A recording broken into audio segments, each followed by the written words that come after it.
But when that trust is broken, actions need to be taken and things need to change.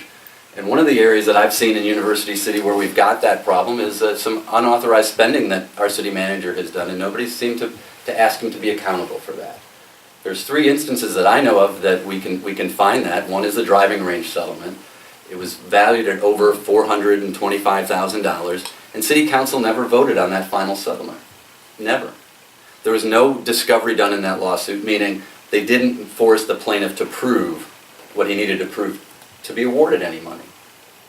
They just signed off on this. I think that's unauthorized spending, and there needs to be questions that need to be asked of the city manager. Another area where there was some unauthorized spending is last December when Terry Crow was censured. The city manager hired special counsel. He didn't use our own city attorney. He went out and had to hire another attorney called special counsel. And there's rules in UCity to how you do that. And he would have needed council approval before he hired this attorney. What happened was he hired the attorney was doing work before it was even submitted to council to be voted on.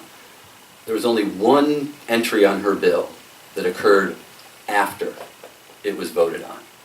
And that vote wasn't to ratify what he did. The vote was, we're going to vote to hire special counsel. Special counsel had already been hired. I brought that to City Council's attention, and nobody's done anything about it. And the third example is when the city manager decided to split up a project for electrical work in Heman Park into three separate bills rather than one, which seems to violate our rules on competitive bidding. In our rules, it says you cannot split up a project into smaller component parts so that you can come under your authorized spending limit, which is $25,000, because you have to send it out for a competitive bid if it's over that. He didn't do that in this case. He took one bid for electrical work, split it up into smaller numbers, and then did it without any competitive bidding.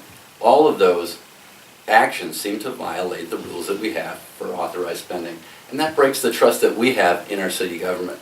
If we can find those 3 examples in recent years, don't we all say, what else is there? And I think we need to change that to make that so we don't have that question, so that we can trust our city government, so that we don't have to ask what else is there that we don't know about.